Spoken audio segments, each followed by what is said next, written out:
안녕하세요, 봄입니다. 오늘은 한번 제 이야기를 해보려고 해요. 재테크 영상을 처음으로 찍게 됐는데 제가 1억을 모았던, 어떻게 해서 1억을 모으게 됐는지, 그리고 그 계기, 그리고 방법, 그 이유, 그런 내용들을 한번 담아보도록 하려고 합니다. 여러분들은 얼마 정도 모아야지 경제적으로 좀 안정감을 느낄 수 있으세요? 저는 20살 때 좀 1억이라는 돈이 저에게 크게 느껴지기도 했고, 이 돈을 모아서 얼른 집을 사야겠다 이런 생각이 들었던 계기가 있어요. 그러면서 이제 30살이 되어서 내 통장에 1억 정도 있어야겠다 이런 생각을 했는데 그 목표를 달성하게 되었습니다. 우선 1억을 모으고 나서 느꼈던 건 우리가 몰라서 안 하고 있는 게 아니라는 점이에요. 우리가 아는데도 불구하고 오늘만 쓸게, 다음 달부터는 내가 모아야지, 그리고 오늘은 기념일이니까 내가 이 정도 내야지, 그리고 그런 경우도 있었고, 저 같은 경우에도 월급날에 이거는 나를 위한 상이다, 이거는 나를 위한 선물이다, 이렇게 해가지고 여러 아이템들을 샀었는데, 이렇게 이런저런 핑계들로 1억을 모으는데 등한시하고 있는 것 같아요. 그래서 마음을 굳게 접고 지금부터 제가 1억을 모으는 방법을 알려드리겠습니다. 두둥! 첫 번째, 우선 목표를 설정하라는 거예요. 뭐든지 목표가 있어야지 그거에 맞춰서 속도가 붙는 거고, 목표가 잘못된 목표를 세우게 되면 중간에 시행착오를 너무 많이 겪기 때문에 1억을 모을 때도 장기 목표, 그리고 더불어서 단기 목표가 정말 중요합니다. 장기 목표, 1억을 모아야겠다 이렇게 생각을 하시잖아요. 1억을 모아야겠다라는 그 생각은 너무 막연해요. 그래서 어떤 플랜으로 모아야겠다, 그럼 가령 이제 이렇게 목표를 잡는 거예요. 1억을 모아야 돼? 그럼 5년이 걸리겠다, 아니면 3년이 걸리겠다. 자기의 그 월급 그리고 고정 수입을 대비해서 그 기간을 설정하시면 되고요.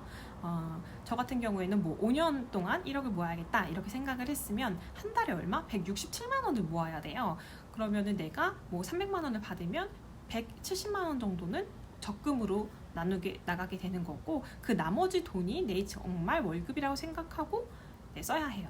그리고 130만 원 정도가 남잖아요. 그러면은 130만 원에서는 부모님 용돈을 드릴 수도 있는 거고, 거기에도 한 20만 원 정도는 저축을 해서 이제 모아야 되는 것 같아요. 왜냐면 비상금으로 우리가 결혼식 축의금이라든지 이렇게 나가는 경우가 있어서 비상금 통장을 이용해서 한 20만 원씩 차곡차곡 모아두는 거를 추천합니다. 저는 사실 집이 본가가 서울이랑 거리가 조금 있어가지고 나와서 자취를 했어요. 그러다 보니까 좀 1억이라는 돈이 더 모으기가 힘들더라고요. 그래서 처음 직장을 이제 가고 나서부터는 흥청망청 진짜 모으지도 않고 쓰다가 그 오피스텔에 이렇게 새 들어서 사는데, 뭔가 내가 2년 뒤에도 계약이 끝나면 새 들어서 살아야 되나? 막 이런 생각들이 들더라고요. 그런 게 괜히 자존심이 상하고 뭔가 너무 좀 그런 거예요. 그러면은 집을 4명이 집을 사야겠다 이런 생각이 딱 목표가 설정이 되었어요. 그때 계기로 그러면은 왜 집을 사는 거와 무슨 관계로 1억을 모아야 되냐 하냐면, 집을 살려면 시드머니가 필요하잖아요. 그 시드머니가 저는 1억이라고 생각이 들었어요. 그 당시에는 1억만 모으면은 이것저것 해가지고 조그만 소형 아파트라도 대출을 받아서 살 수 있지 않을까, 이런 순진한 생각들이 있어서 목표를 이렇게 잡게 되었답니다. 저는 제가 사고 싶은 아파트를 몇 군데 정해가지고 그 아파트의 실거래가를 항상 계속 보았어요. 이번 달에는 이 평수가 얼마, 그리고 이거보다 좀 큰 평수가 얼마의 실거래가가 나갔구나, 이런 거를 생각하면서 다시 이제 동기부여를 했답니다. 그리고 두 번째, 가계부를 쓰는 거예요. 저는 가계부를 수기로 쓰는 것을 추천을 하고요. 가계부 용돈기입장 같은 거예요. 마치 초등학교 때 쓰던 용돈기입장.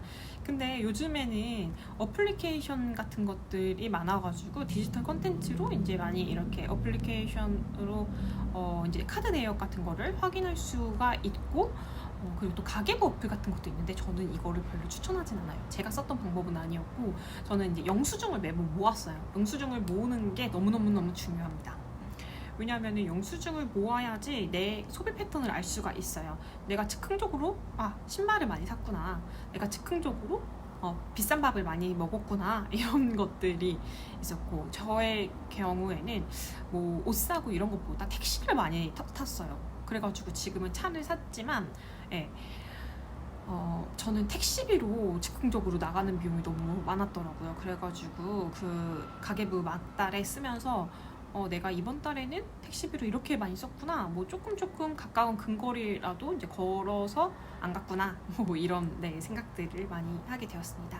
그래서 가계부를 꼭 쓰는 걸, 수기로 쓰는 거를 추천드리고, 거기서 중요한 거는 영수증을 꼭 받는 거. 택시를 탈 때는 영수증을 저는 안 받았는데 가계부를 쓰고 나서부터는 영수증을 꼭 받아요. 그래가지고 택시 영수증은 되게 조그맣거든요. 그래서 몇 킬로 정도 탔고 뭐 얼마 나왔다, 5천 얼마 나왔다, 이렇게 영수증을 받아가지고 꼭 그거를 가계부를 쓸 때 붙여가지고 작성하곤 했습니다. 세 번째, 제2금융권 적금 들기예요. 저는 처음에는 첫 직장에서 주거래은행이 신한은행이어서 신한은행 적금을 많이 들었는데, 돈이 어느 정도 모이기 시작하고 제가 재테크에 관심을 갖게 돼서부터는 그냥 1금융권, 우리가 알고 있는 농협, 신한은행, 우리은행 이런 1금융권보다 제2금융권, 새마을금고, 신협 이런 곳들이 금리가 더 높다는 것을 알게 되었어요. 그 이후로 저는 이제 적금 통장을 신한은행에서 새마을금고랑 신협이랑 이렇게 나눠서 하고 있고, 그 제2금융권에서도 신한이래, 새마을금고와 그다음 신협이 각각 달라요. 그달 되게 다르고, 그래서 저는 이제 인터넷으로 한번 비교해보고, 그리고 이제 지점에 전화를 해서 이제 적금을 들었어요. 이게 지점마다도 같은 새마을금고여도 지점마다 다 다르더라고요, 적금이. 그래서 이제 저희 회사에 가까운 신한은행의 금리가 이제 뭐 높아가지고 저는 신한은행이네, 새마을금고에. 그래서 새마을금고와 이제 신협으로 나눠서 적금을 들었어요. 그래서 월급이 15일이면은 자동이체를 16일로 등록을 했어요. 왜냐면 바로 월급이 통장을 스쳐서 바로 나갈 수 있도록 그렇게 적금 자동이체를 했는데, 자동이체 꼭 하세요. 제가 이번 달에 자동이체를 안 했더니 돈을 다시 많이 쓰게 됐더라고요. 그래서 자동이체 강추합니다. 그리고 주식이라든지 뭐 펀드라든지 이런 것도 저는 물론 추천드려요. 근데 그거는 1억을 모으기 전까지는 사실 저한테 그런 큰 의미는 없었어요. 왜냐하면 제가 주식도 해보고 펀드도 해보고 그리고 코인도 해봤거든요, 비트코인도. 근데 이제 수익이 날 때도 있지만 직장을 다니다 보니까 계속 실시간으로 방어를 못하게 되더라고요. 그래가지고 저는 1억을 모으는 데는 이제 다른 투자보다는 직장인 분들은 적금을 추천합니다. 네 번째, 성과급은 바로 예금으로 돌리자예요. 저는 성과급을 좀 많이 나오는 회사를 다녔었는데, 성과급이 나오면은 남자들은 보통 차를 사거나 아니면은 뭐 캠핑용품을 사는데, 여자들은 가방이라든지 뭐 액세서리라든지 뭐 그런 것들을 많이 사잖아요. 특히 명품백 같은 거. 근데 저는 명품백을 거의 안 샀고, 성과급이 나오면은 무조건 예금을 들었어요. 그 성과금으로 적금을 드는 것보다, 적금은 매달 나가는 거고 예금 같은 경우에는 한 번에 내는 거이기 때문에 혜택을 볼 수가 있어가지고 제2금융권에 뭐 성과금은 무조건 그쪽으로 예금으로 돌렸습니다.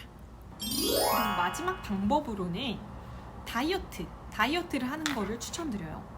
아니 1억 모으는데 웬 다이어트? 이렇게 생각이 들겠지만 저는 이제 여자잖아요. 여자다 보니까 사고 싶은 게 너무 많은 거예요. 특히 사고 싶은 옷들이 너무 많고 뭐 가방도 너무 많고 뭐 액세서리 이런 것들도 너무 많았었는데, 그때마다 제가 샀었어요. 뭐 옷도 계속 샀었고, 그다음에 비싼 거는 이제 아무래도 목표가 있으니까 안 사게 되고, 제가 살 수 있는 한도치에서 계속 맥시멈으로 계속 샀었어요, 물건들을, 아이템들을. 근데 이게 또 어느 날 딱 현타가 왔다 그래야 되나, 안 사게 된 계기가 있는데, 제가 뭐 옷을 수시로 오늘도 사고 내일도 택배가 오고 그 다음날도 택배가 와가지고 옷을 입었는데 딱 기분이 이틀 가더라고요. 그걸 옷을 사고 나서 그 다음에 또 입기가 싫은 거예요. 그래서 계속 그러면서 또 새로운 신상이 나오면 또 사고, 그 다음에 또 나오면 또 사고, 또 기존에 입던 옷들을 자꾸 안 입고 이렇게 됐는데, 그때 제가 우연하게 집에 있는 전신 거울을 보게 됐는데 제 몸이 정말 엉망인 거예요. 그래가지고 이것은 옷의 문제가 아니다, 내 몸의 문제다 약간 이렇게 생각이 들어서 그때 이후로 급격하게 뭐 한 달에 3kg 정도 다이어트를 했었던 것 같아요. 그때 처음으로 제가 다이어트에 집중해서 하게 됐는데 그때 그렇게 살을 빼고 나서 제가 목표했던 몸무게가 딱 되자마자 너무 기쁜 거예요.